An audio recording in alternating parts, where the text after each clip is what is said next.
Alors, donc bonjour à tous, nous sommes ici dans un 737-200 de la Royal Maroc, un Boeing, et nous sommes en présence de Saad Sahi, qui nous a fait l'honneur de venir, et donc qui est commandant de bord à la Royal Maroc, et qui a amené cette machine en 2003, ici à l'aéroport d'Anfa, en tant qu'officier-pilote. Exactement.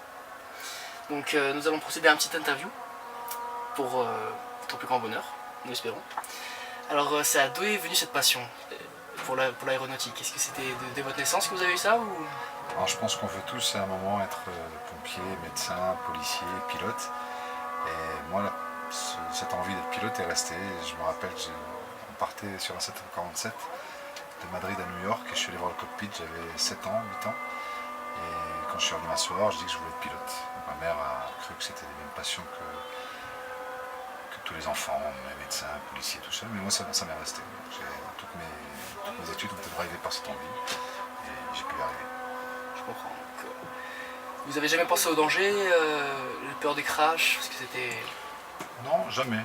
Jusqu'à aujourd'hui, ça fait partie du job. Il y a une étude de Forbes qui est sortie qui dit que c'est le troisième métier le plus stressant, après les pompiers et les policiers, je crois.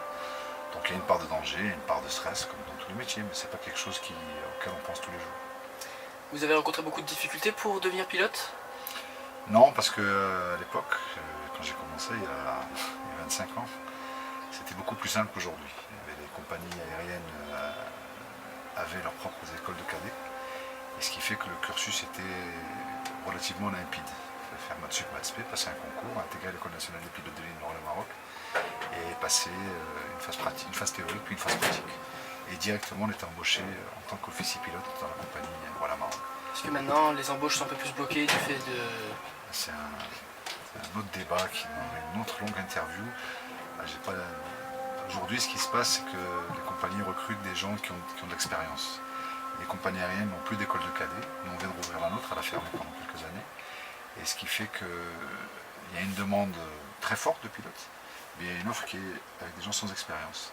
Et ce qui fait que pour ces gens qui sortent des écoles, aujourd'hui les écoles ont fleuri partout. Il suffit d'avoir 20 à 25 000 euros, ce qui est devenu maintenant un métier qui est quand même inégalitaire, parce que nous l'école était gratuite. Donc aujourd'hui ces gens qui ont payé 20 000 euros pour leur formation devront plus payer 40 000 euros pour acquérir une expérience, des fois à la Royal Maroc, à Tunisair, avec Nav Airlines, pour pouvoir après être embauchés dans des compagnies qui recrutent avec un minimum de 500 heures de vol. Donc vous dites qu'il y a des compagnies qui font payer les pilotes pour qu'ils travaillent pour eux? Oui, ça s'appelle les pay to fly, quelques compagnies, donc je ne vais pas les citer, parce qu'il y en a d'autres.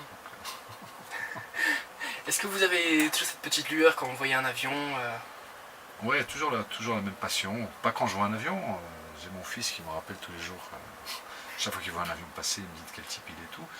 Mais il y a toujours cette passion, ouais, parce que c'est la particularité, une des grandes particularités de ce métier, c'est que on change d'équipage à chaque vol et les météos, les conditions changent à chaque vol. Donc il y a une routine qui existe dans le métier en lui-même, qui est un métier où les choses se font dans un certain ordre. Et puis après, il y a tout le reste de l'environnement qui, lui, change à chaque fois. Ce qui fait que c'est un métier dont on ne peut pas se lasser si on l'a fait au début par passion. Après, si on ne l'a pas fait par passion, effectivement, comme tous les autres métiers du monde, ça peut devenir très vite lassant. Et je plains ceux qui n'ont pas fait par passion. Je vous comprends. Et donc on a compris que votre fils était passionné lui aussi de l'aviation. Ouais. Est-ce que c'est, vous pensez, une passion qui se transmet en famille? Je pense pas, j'ai 2 enfants et il y en a un qui est passionné et l'autre, la fille, qui n'est pas du tout passionnée. Mais Ali, on l'a poussé, quand il avait 2 ans et demi déjà, je l'ai intéressé aux avions. Les cadeaux étaient toujours orientés aéronautique, tout ça. Donc après, il l'a gardé. Et des fois même, il peut être fatigant. Quand je reviens d'un vol où j'ai passé la journée à travailler, et puis quand j'arrive, il ne me parle que d'avion. Ça peut être des fois... Mais il est passionné, vraiment passionné. Il a 15 ans aujourd'hui, il est vraiment passionné. Donc qu'est-ce que vous pensez de l'évolution du monde de l'aviation durant ces années que vous avez été pilote, passionné d'aviation? Vous avez pu admirer plusieurs avions volés, donc qu'est-ce que vous pensez de cette évolution? Bonne question. Elle est devant nous, l'évolution. C'est que avant, moi j'ai commencé avec ces avions-là, où tout était avec des cadrans, je ne me rappelle même plus comment ça s'appelle, et on pilotait vraiment les avions. Aujourd'hui, tout ça a été remplacé, la technologie a évolué, c'est une bonne chose. Aujourd'hui, c'est remplacé par des écrans, tout est automatisé pratiquement. Ce qui fait que la notion même du métier en lui-même a évolué. Avant, on demandait aux gens, aux pilotes, mais aussi encore plus de piloter un avion, d'avoir les skills, les compétences de pilote. Aujourd'hui, il se peut qu'Ali, si un jour il fait cette carrière, durant toute sa carrière, il n'ait jamais accoupé un réacteur. Parce qu'aujourd'hui, les moteurs sont très fiables, qu'il n'y ait jamais de problème. Aujourd'hui, on demande plus aux pilotes de ligne d'aujourd'hui d'être des gestionnaires d'un équipage, aujourd'hui, les vols vont jusqu'à 16 heures de vol. Il faut pouvoir gérer les gens qui fument, qui ne peuvent pas fumer pendant 16 heures, les gens qui boivent trop, les gens qui s'irritent. Donc il y a des problèmes qui se passent en cabine qui n'existaient pas avant. Au niveau du poste de pilotage, il y a des choses qui se passent qui sont... Aujourd'hui, la technologie est tellement avancée qu'il y a des fois des incidents qui se passent parce qu'on ne sait pas ce que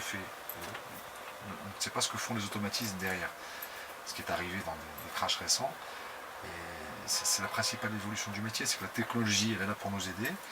Et nous, les pilotes, la corporation des pilotes dans le monde, on ne se demande pas si cette technologie n'est pas là aussi pour dans 10, 20, 30 ans préparer les passagers que vous serez demain, vous êtes déjà aujourd'hui, à avoir des pilotes sans avion.